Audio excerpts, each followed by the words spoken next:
हाँ बेटा, इस बैच में हम लोग पढ़ रहे हैं बेटा लिटरेचर, जिसमें पोएट्री चल रहा है बेटा। पोएट्री में एक पार्ट हम लोगों ने पढ़ लिया, an elegy written in a country churchyard. जो लड़के शुरू से सारा वीडियो देखे होंगे उनको रट गया होगा बेटा। बात समझ रहे हैं? समझ में भी आया होगा। रटना तो बात अलग है, लेकिन समझ में भी आया होगा। ठीक है। जब हम लोग पढ़ते थे बेटा तो इसी पैटर्न से हम लोगों को पढ़ाया जाता था। आज हम अंग्रेजी बोल ले रहे हैं ना बेटा, आखिर हम भी आपकी तरह स्टूडेंट थे। इसी सिस्टम से बताया जाता था बेटा। जब पूरा पाठ गुरुजी पढ़ा लेते थे तो दूसरे दिन वह फिर पूरा पाठ अंग्रेजी में बोलते थे। वही काम हम भी करते हैं। तो कुछ जो तेज लड़के होंगे वो कहेंगे कि बार बार वही कहा जा रहा है बेटा। जिस कक्षा में हम पढ़ते थे आपकी तरह कोई भी लड़का कमज़ोर नहीं था बेटा। घर पे पढ़ने की उसको ज़रूरत ही नहीं पड़ती थी। ये प्रमाण है तुम्हारे सामने बेटा। क्रिकेट खेलने में समय बिताया बहुत ज़्यादा। उस समय हमारे ज़माने में क्रिकेट का बहुत माहौल था। लेकिन जो कक्षा में पढ़ा दिया जाता था इतना दिमाग में घर कर जाता था कि वह भूलते नहीं था। अब बहुत सारे लड़के कईयों बार जब हम बोलते हैं तो सोचते हैं कि पाठक लंट हैं। तो पाठक लंट नहीं, पाठक कुकुर थोड़े काटे बेटा। हम आपको चाहते हैं कि आपके अंदर भी जो टैलेंट है वह निकल करके बाहर आवे। ठीक है। तो स्टाइल वही है, सुनो केवल।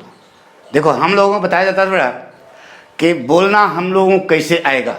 तो हमारे ज़माने में कोचिंगें नहीं थी, तो गुरुजी बताते थे कि शीशा के सामने खड़े हो जाओ, खुद बोलो। ऐसे बताया जाता था बेटा। तो इतना बड़ा शीशा होते नहीं था घर में। अरे गांव को बनाई यार, नान का छोट का शीशा रहता था। लेकिन वो कहते थे कि शीशे के सामने खड़े होकर के आप लोग बोले। तो हमारे घर में तो इतना बड़ा शीशा था नहीं कि पूरी इमेज आवे। तो हम क्या करते थे आपको बताएं, हम खेत में चले जाते थे। अरे भगवान की दया खेत बाड़ी है, अच्छा है। तो वहाँ खेत में अकेले जो गुरुजी कक्षा में बोलते थे वही हम भी बोलने की कोशिश करते थे। अब बोलते थे तो अपना अंदर गर्व महसूस होता था कि नहीं हमको अंग्रेजी आती है। ठीक है। मानते हैं कि उस समय जब हम बोल रहे होंगे अकेले तो गलती होती होगी, गलत होता रहा होगा, लेकिन वह धीरे धीरे क्या हो गया, अभ्यास में हो गया, वो सही होने लगा। गुरुजी दूसरी कक्षा में जब इंटर के बाद ग्रेजुएशन में गए तो टी.एन. सिंह पढ़ाते थे। यही कोरोना के चपेट में बेचारे उनकी डेथ हो गई। बहुत योग्य थे। उन्होंने सिखाया था कि अपने दोस्त से अंग्रेजी केवल बोलो, कसम खा लो कि हिंदी बोलेगे ही नहीं, अंग्रेजी केवल बोलो। गलत होगा गलत होने दो, बस केवल इतना ध्यान रखना कि उस सामने वाला समझ रहा है कि नहीं, आप जो कर रहे हैं उसको समझ रहा है कि नहीं, बस।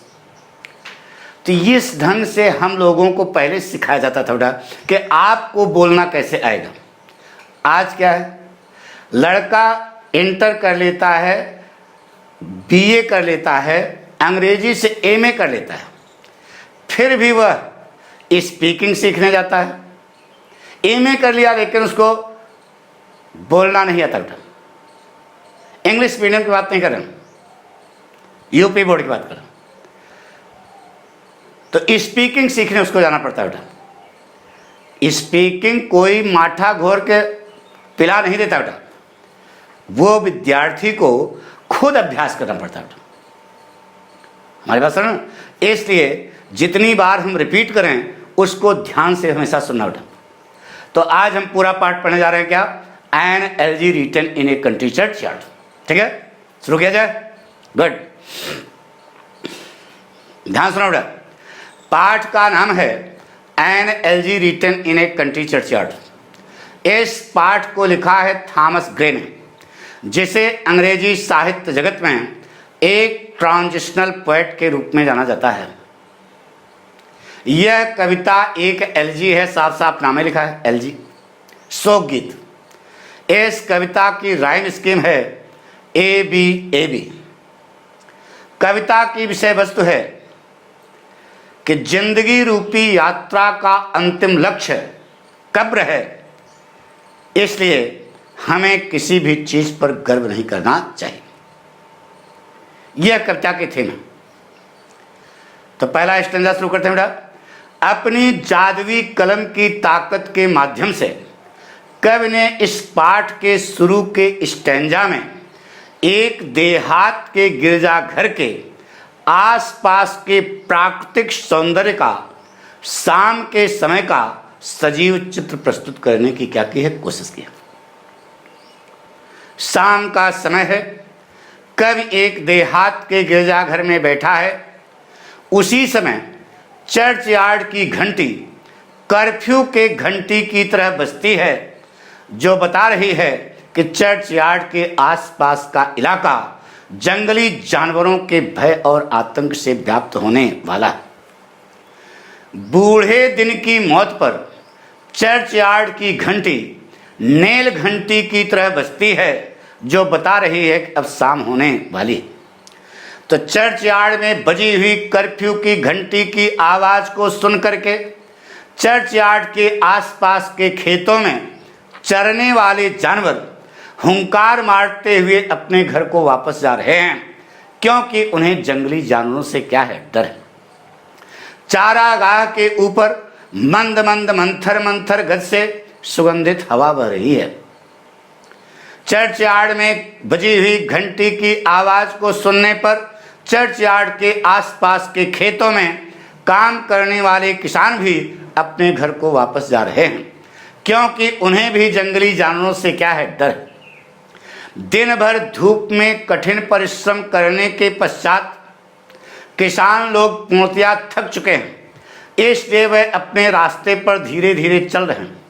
कवि को ऐसा प्रतीत होता है मानो कि रास्ता खुद थक गया हो। जैसा कि हम जानते हैं रास्ता कभी थकता नहीं है, यानी कुछ रास्ते पर चलने वाले किसान पूर्णतया क्या हो चुके हैं, थक चुके हैं।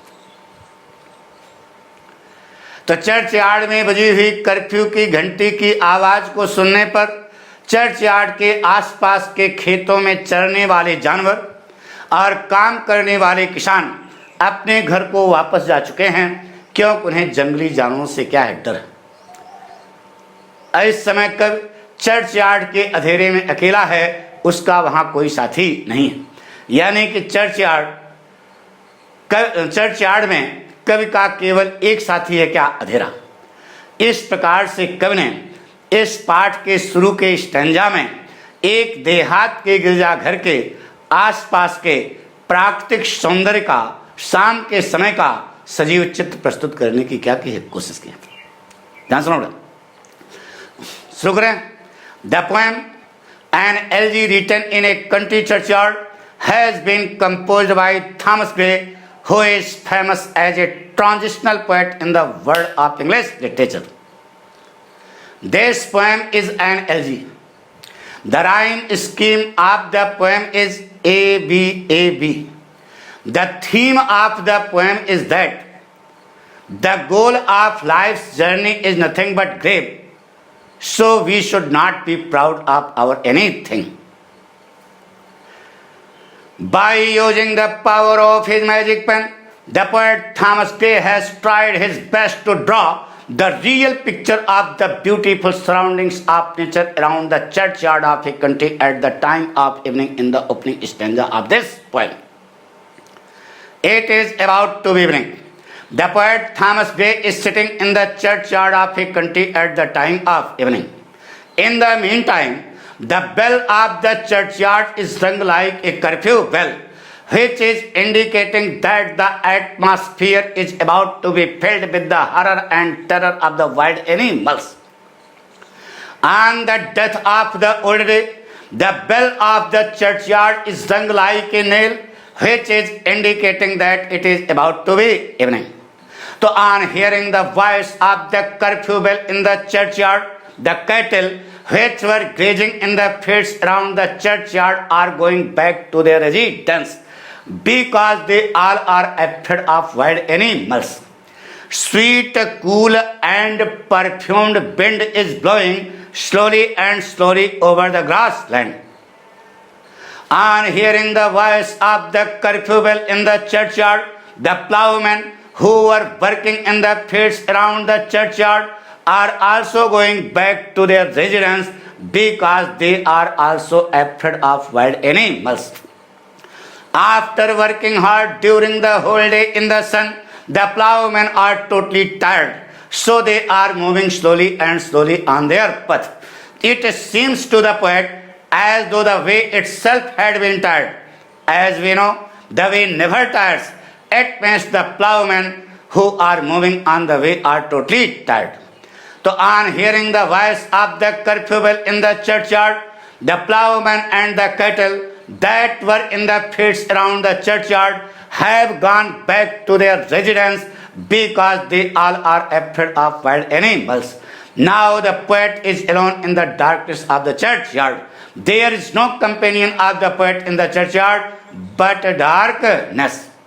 In this way, the poet Thomas Gray has tried his best to draw the real picture of the beautiful surroundings of nature around the churchyard of a country at the time of evening in the opening stanza of this poem. पहला stanza समझ आ गया? पक्का? Confidence? Bore तो नहीं हो रहे यार, बार बार वही करें, बार बार इसलिए करें बेटा इससे पाठक बन जाओ, नहीं समझे? शुरू करें दूसरा स्टेंजा।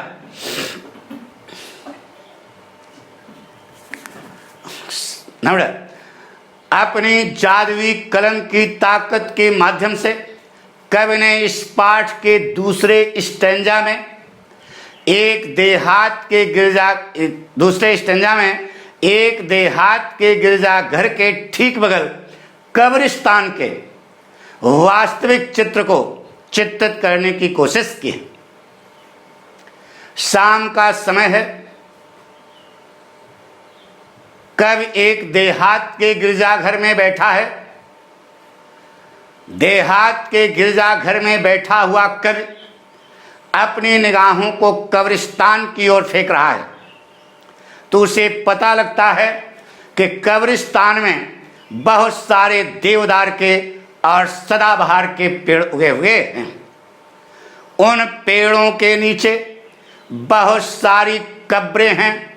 उन कब्रों की दशा बहुत ही दयनीय है, क्योंकि उन कब्रों के ऊपरी सतह पर जो मिट्टी पड़ी है उसको कीड़ों ने चाल दिया है। उस बेकार की माटी में सूखी घास उगी हुई है। दूर से देखने पता लगता है कि वह कब्रें नहीं हैं बल्कि सूखे घास का बंडल है। उस प्रत्येक सकरी कब्र में उस छोटे से गांव के सीधे साधे अनपढ़ अशिक्षित पूर्वजों को हमेशा के लिए लिटा दिया गया है। जहां कहीं उनको लिटाया गया है वे चिरनिद्रा सो रहे हैं। कोई माइक बच्चा उनके शांत बिस्तर से उनको जगा नहीं सकता। क्यों? क्योंकि वे सब जिंदगी से थक चुके हैं।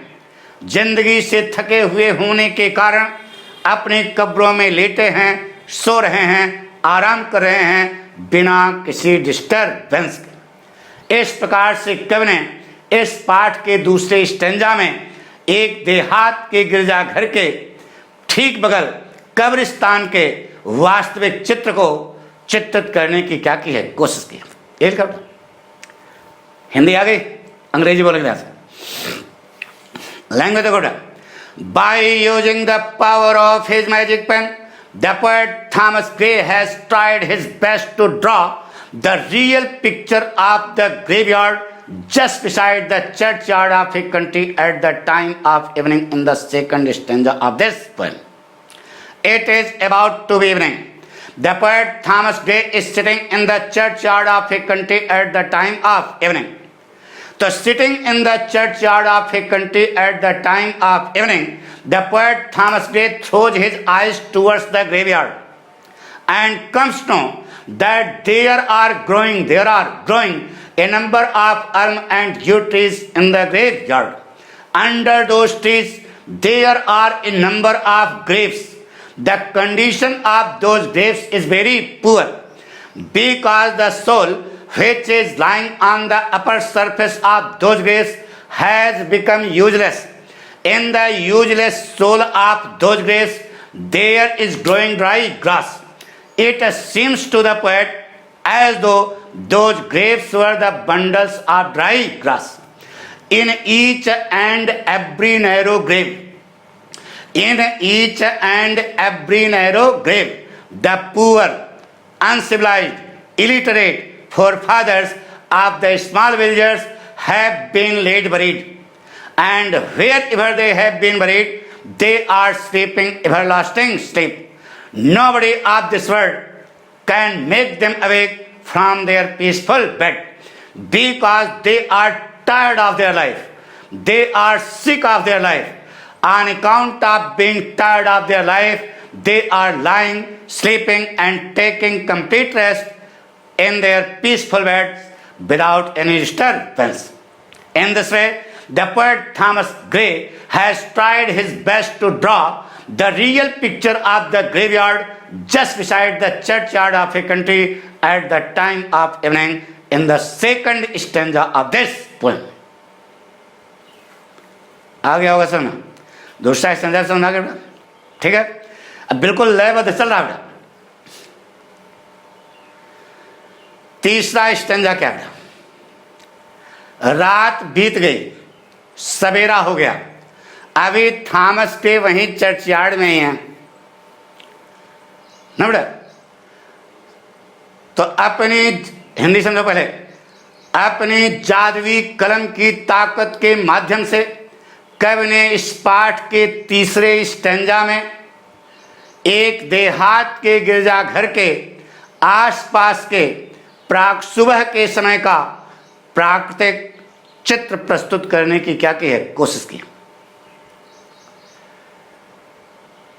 सुबह का समय है, सुबह होने वाली है, तो कवि के अनुसार सुबह के समय 4 बजे ठंडी ठंडी सुगंधित आवाज करती हुई तेज गति से हवा चल रही है। एक आवाज, किसकी आवाज? हवा की आवाज। इतना शांत वातावरण है कि हवा की आवाज भी सुनाई दे रही है। सुबह के समय 4 बजे अबाबिल पक्षी अपने घोंसले से चौकस चहचहा रहा है। 2 आवाज, अबाबिल पक्षी की आवाज। सुबह के समय 4 बजे मुर्गा जोर जोर से बाक दे रहा है। तीसरी आवाज, मुर्गे की आवाज। सुबह के समय शिकारी लोग जंगल में शिकार करने जा रहे हैं, इसलिए वे अपने हॉर्न और बिगुल को बजा रहे हैं। उनके हॉर्न से निकली हुई आवाज वातावरण में क्या हो रही, गूंज रही। चौथी आवाज, भोपू की आवाज।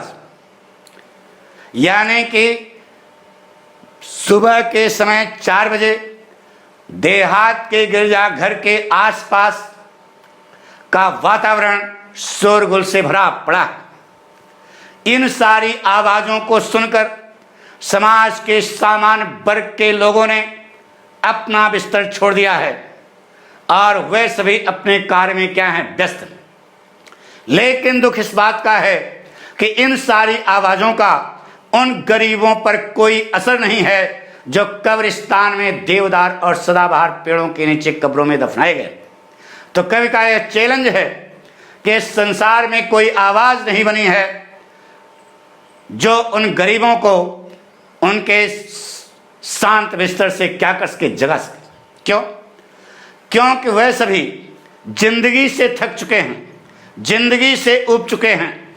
जिंदगी से थके हुए होने के कारण अपनी कब्रों में लेटे हैं, सो रहे हैं, आराम कर रहे हैं, बिना किसी डिस्टर्बेंस के। इस प्रकार से कवि ने इस पाठ के तीसरे स्टैंजा में एक देहात के गिरजाघर के आसपास सुबह के समय का प्राकृतिक सौंदर्य प्रस्तुत करने की क्या की है, कोशिश की। हिंदी आ गई पक्का? यानी जब पढ़े तो बिल्कुल कॉन्फिडेंस हो कि यही हम पढ़ रहे हैं बेटा। कुछ कहना चाहते हैं, समझ गए होगे? आप इसे शेयर करें, सब्सक्राइब करें, लाइक करें, तब समझो आपने पाठक को दक्षिणा दिया। अपने कक्षा के जितने दोस्त यार हैं उन सबको भी सूचित करो बेटा कि पाठक जो है पढ़ा रहे हैं, निश्चित है कि आपको समझ में आएगा। कमजोर से कमजोर लड़का होगा उसको भी समझ आएगा, लेकिन हाँ, शुरू से सारी चीजें एक एक, कोई पॉइंट हम छोड़ते नहीं बेटा। सब देवी जी का आशीर्वाद है। हमारी बात सुनो ना, हम तो लंट हैं खुदे, लेकिन समझ में आपको आ रहा होगा बेटा। ठीक है, शुरू करें, ध्यान सुनो बेटा। By using the power of his magic pen, the poet Thomas Gray has tried his best to draw the real picture of the beautiful surroundings of nature around the churchyard of his country at the time of morning in the third stanza of this poem. It is about to be morning. In the morning at 4 o'clock, in the morning at 4 o'clock, sweet, cool and perfumed wind is blowing very fast in the atmosphere with a noise. The swallow bird is chirping loudly from its nest at 4 o'clock in the morning. The cock is also crowing loudly at 4 o'clock in the morning. Since the hunters are going to hunt in the forest at 4 o'clock in the morning, they are blowing their horn and bugle. The voice of their horn is being echoed in the atmosphere. It means the whole atmosphere around the churchyard is full of a number of noises at the time of morning. So on hearing the noises of the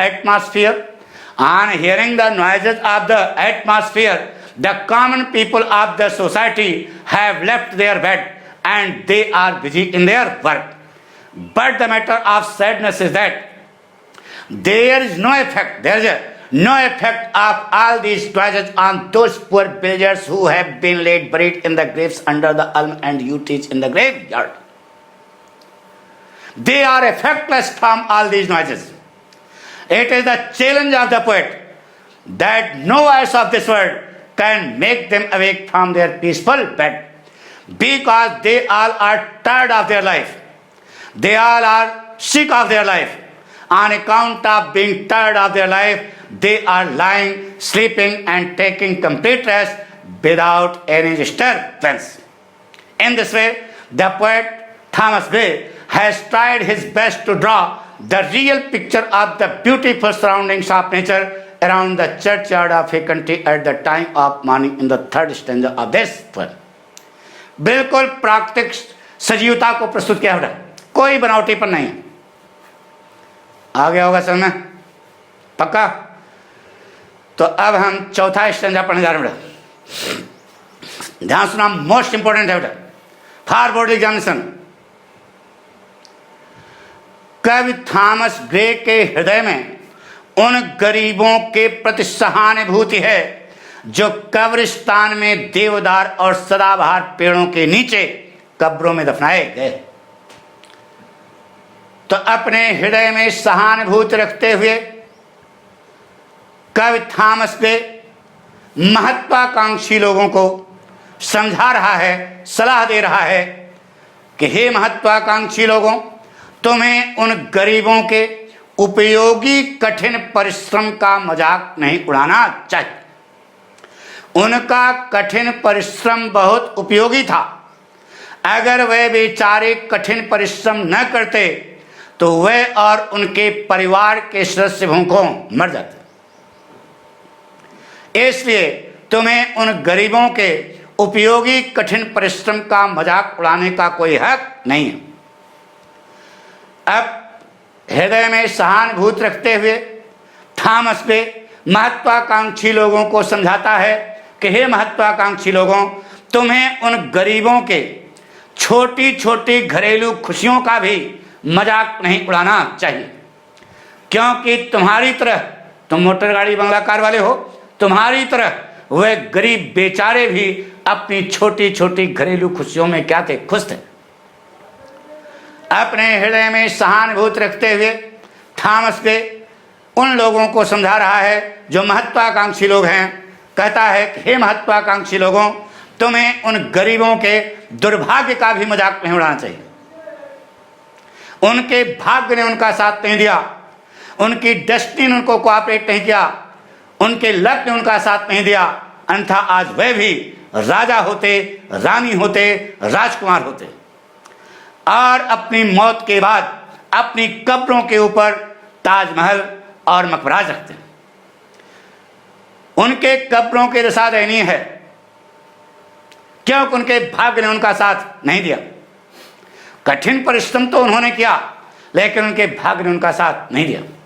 तो तुमको उन गरीबों का मजाक उड़ाने का कोई हक नहीं। अपने हृदय में सहानुभूति रखते हुए थॉमस वे कुलीन परिवार वाले लोगों को, मोटर गाड़ी बंगला कार वाले लोगों को, मोटी मुर्गियों को, अरिस्टोक्रेट फैमिली वाले लोगों को सलाह देता है कि हे पैसे वाले लोगों, तुम्हें उन गरीबों के छोटे और साधारण इतिहास को सुनकर घृणापूर्वक हंसना नहीं चाहिए। इस प्रकार से कवि महत्वाकांक्षी लोगों को, पैसे वाले लोगों को समझा रहा है कि तुम्हें उन गरीबों का मजाक उड़ाने का कोई हक नहीं। आ गया होगा समझ? हिंदी आ गई? शुरू करें? ध्यान सुनो बेटा, सुनोगे? लैंग्वेज देखो बेटा। The poet Thomas Gray has sympathy in his heart for those poor villagers who have been laid buried in the graves under the elm and yew trees in the graveyard. Having sympathy in his heart, कितनी भावनात्मक है बेटा देखो। Having sympathy in his heart, the poet Thomas Gray advises those people who are ambitious that they should not cut joke on the hard working of those poor villagers who are lying in the graves under the elm and yew trees in the graveyard, because their hard working was useful. If they did not work hard, so they as well as their family members would die from starvation. With sympathy in his heart, the poet Thomas Gray advises the ambitious people that they should not cut joke on the small domestic joys of those poor villagers who are lying in the graves under the elm and yew trees in the graveyard, because like them, ऊंची building है, like them, those poor villagers were also happy in their short living. Having sympathy in his heart, the poet Thomas Gray advises those people who are ambitious that they should not cut joke on the misfortune of those poor villagers who have been laid buried in the graves under the elm and yew trees in the graveyard, because their luck did not help them, their destiny did not cooperate them, their fortune did not help them. Otherwise they would also be kings, queens and princes, and they would also have the Taj and the Maqbaras at their graves after their death. The condition of their grave is poor because their luck did not help them. They worked hard, but their luck did not help them. With sympathy in his heart, the poet Thomas Gray advises those people who are of aristocrat family that they should not laugh, they should not smile, they should not laugh hatefully to hear the short and simple story of those poor villagers who have been laid buried in the graves under the elm and yew trees in the graveyard. In this way, having sympathy in his heart, the poet Thomas Gray advises the ambitious and grand people that they have no right to cut joke on those poor villagers who are lying in the graves under the elm and yew trees in the graveyard. कुछ समझ रहा? पक्का? अब हम अंतिम stage बताने जा रहे हैं बेटा, जो आपके लिए जरूरी है आपके बोर्ड परीक्षा के लिए जरूरी है, आपके जीवन में बहुत उपयोगी है। तो बताइए, शेयर कर दिया कि नहीं? सब्सक्राइब किया नहीं लड़के?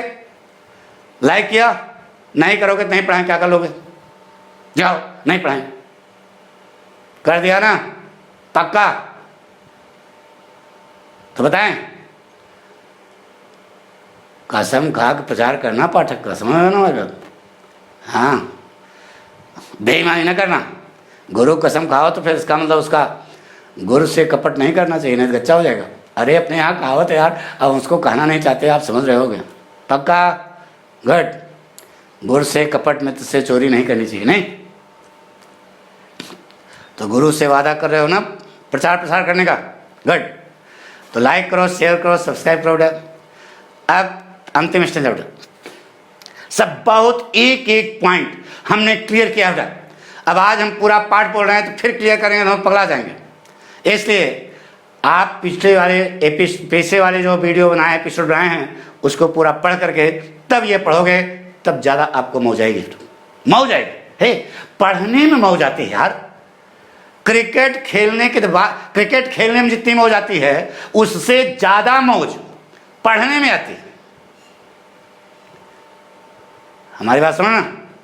लेकिन शिष्य भी सच्चा होना चाहिए बेटा। अगर गुरु सच्चा है तो शिष्य भी सच्चा होना चाहिए, तो आपको फल मिलता है बेटा, एकलव्य बनते हो। हमारी बात सुन लो ना। A word is enough to wise, बुद्धिमान के लिए सारा काफी है। लर्न टू इंटर पढ़ रहे तो गधा नहीं हो। हमारी बात समझ रहे होगे, ध्यान सुनो बेटा। कवि के हृदय में उन गरीबों के प्रति सहानुभूति है जो कब्रिस्तान में देवदार और सदाबहार पेड़ों के नीचे कब्रों में दफनाए हैं। इसलिए कवि महत्वाकांक्षी लोगों को, पैसे वाले लोगों को, मोटी मुर्गियों को, कुलीन परिवार वाले लोगों को समझा रहा है कि हे पैसे वाले लोगों, तुम्हें अपनी किसी भी चीज पर घमंड नहीं करना चाहिए। बेटा ये पाठ पढ़ा, पाठक का याद रखो, जीवन में कभी घमंड न करना, कभी न घमंड करना बेटा। जहां आपके अंदर घमंड आ गया वहीं से आपका पतन जो है क्या हो गया, शुरू हो गया। कभी घमंड न करना बेटा। तो वही कब सिखा रहा बेटा कि हे महत्वाकांक्षी लोगों, सब कुछ पढ़ाया जाता है बेटा। इंटरमीडिएट में आपको पूर्ण पुरुष बनाया जाता है। यह भावना लेख पढ़ो पाठक से। यानी कि कवि कहना क्या चाहता है उसको अपने हृदय में रियलाइज करो और उसको अपनाओ। इसीलिए पढ़ाया जाता है बेटा। नहीं तो बाकी तो गैये भैंसिया पणिया पणवा सब जो है जिंदा हैं, सब जी रहे हैं, खा रहे हैं, हम भी वैसे जिएंगे। लेकिन पढ़ने का मतलब यह है कि जो आप पढ़ें, उच्च विद्वानों की भावनाओं को पढ़ें और उसको अपनाएं, अपने जीवन में चरितार्थ करें, जीवन क्या होगा, सफल होगा। इसीलिए पढ़ाया जाता है। तो कवि कहना क्या चाहता है उसकी भावना को समझो। अपने हृदय में सहानुभूति रखते हुए कवि महत्वाकांक्षी लोगों को, पैसे वाले लोगों को, मोटी मुर्गियों को, कुलीन परिवार वाले लोगों को समझा रहा है कि हे पैसे वाले लोगों, तुम्हें अपनी किसी भी चीज पर घमंड नहीं करना चाहिए। क्योंकि जब आपके घमंड होगा तभी आप दूसरों का क्या उड़ाओगे, मजाक उड़ाओगे। तो कहता है कि हे महत्वाकांक्षी लोगों, तुम्हें अपने ऊंचे खानदान में पैदा होने की भी सेखी नहीं मारनी चाहिए, उस पर भी घमंड नहीं करना चाहिए। समाज में ऊंचा लेवल हो गया, मंत्री जी का लड़का हूं, प्रधानमंत्री का भाई हूं, इस पर भी आपको गर्व नहीं करना चाहिए। तुम्हें अपनी ताकत पर भी घमंड नहीं करना चाहिए। चाहे धन की ताकत हो, चाहे शारीरिक ताकत हो, चाहे बुद्धि की ताकत हो, किसी पर आपको गर्व नहीं करना चाहिए। तुम्हें अपनी सुंदरता पर भी नाज नहीं करना चाहिए। तुम्हें अपने धन पर भी घमंड नहीं करना चाहिए। जिसने इस संसार की सारी चीजों को तुम्हें दिया है, उस पर भी तुम्हें घमंड नहीं करना चाहिए। क्यों? क्योंकि इस संसार में कोई भी चीज परमानेंट नहीं है, सब कुछ नाशवान है। Nothing of this world is immortal. इस संसार की कोई भी चीज शाश्वत नहीं है। तुम्हारी हेराल्डी, पावर, ब्यूटी और वेल्थ उस घड़ी के द्वारा प्रतीक्षित है जिस घड़ी को आप कभी अवॉइड नहीं कर सकते हो। यानी कि मृत्यु ही जिंदगी की क्या है सच्चाई। अपने ताकतवर जबड़े को खोलकर मृत्यु रूपी अजगर इस संसार की सारी चीजों की क्या कर रहा है? प्रतीक्षा कर रहा है। कोई भी चीज परमानेंट नहीं। उसी में तुम्हारी हेराल्डी, पावर, ब्यूटी और वेल्थ भी आता है। वह भी नाशवान है, आज है और कल नहीं। तुम्हें अपनी किसी भी चीज पर घमंड नहीं करना चाहिए। अपने ताकतवर जबड़े को खोलकर, बताया ना, अपने ताकतवर जबड़े को खोलकर मृत्यु रूपी अजगर इस संसार की प्रत्येक चीज की प्रतीक्षा कर रहा है, तो तुम्हारी हेराल्डी, पावर, ब्यूटी और वेल्थ उससे बचे हुए नहीं है, वो भी नाशवान है। इसलिए आपको किसी भी चीज पर घमंड नहीं करना चाहिए। कब इस बात को स्वीकार करता है कि हेराल्डी, पावर, ब्यूटी और वेल्थ तुम्हारे नाम और प्रसिद्धि के रास्ते हैं, लेकिन दुख इस बात का है कि वह रास्ता जाता किधर की ओर है? कब्र की ओर। यानी जिंदगी रूपी यात्रा का अंतिम मकसद भैरव घाट है, मौत है। इसलिए हे पाठकों, हमको अपनी किसी भी चीज पर घमंड नहीं करना चाहिए। यह सिखा रहा है। तो आप विद्यार्थी हो, आपको सिखा रहा है कि आपको भी अपनी किसी भी चीज पर घमंड नहीं करना चाहिए। यह पाठ की थीम है। आ गया होगा समझ? शुरू करें। लैंग्वेज देखो बेटा। The poet Thomas day has sympathy in his heart. Share work कर दिया ना, तो लैंग्वेज देखो बेटा। The poet Thomas Gray has sympathy in his heart for those poor villagers who have been laid buried in the graves under the elm and yew trees in the graveyard. With sympathy in his heart, having sympathy in his heart, the poet Thomas Gray advises the ambitious and grand people that they should not be proud of their anything. They should be proud of neither their high status in the society, nor their power, nor their beauty, nor their wealth, that can give each and everything lying on earth. दूसरी भाषा बेटा। Having sympathy in his heart, the poet Thomas Gray advises the ambitious and grand people that they should not be proud of their high status in the society. They should not be proud of their power. They should not be proud of their beauty. They should not be proud of their wealth that can give each and everything lying on earth. Because nothing of this world is permanent. Each and everything of this world is subject to decay. Nothing of this world is immortal. Their heraldry, power, beauty and wealth are being awaited by that particular hour which can never be awaited. It means death is the truth of life, opening its powerful jaws. The python of death is waiting for each and everything lying on earth. So they should not be proud of their anything. Their heraldry, power, beauty and wealth are not escaped of death. They are also subject to decay. The poet admits that their heraldry, power, beauty and wealth are the path of their name and fame, but the matter of sadness is that that path goes to the grave. It means the goal of life's journey is nothing but death, so they should not be proud of their anything. In this way, by using the power of his magic pen, the poet Thomas Gray has tried his best to teach a useful lesson to the modern students here, that they should also not be proud of their anything, because the goal of life's journey is nothing but death. आ गया होगा समझ? पक्का? अगर आया समझ में अच्छा तो इसे शेयर करें, सब्सक्राइब करें, लाइक करें। पाठ के अंतिम दिन हम ये बोलते हैं बेटा, और टाइमिंग है क्या, पूरा पाठ एक बार पूरा बोला जाता है बेटा। तो इसकी टाइमिंग क्या बताई थी, बोलो? 5 बजे शाम को। थैंक यू बेटा। ओके बेटा।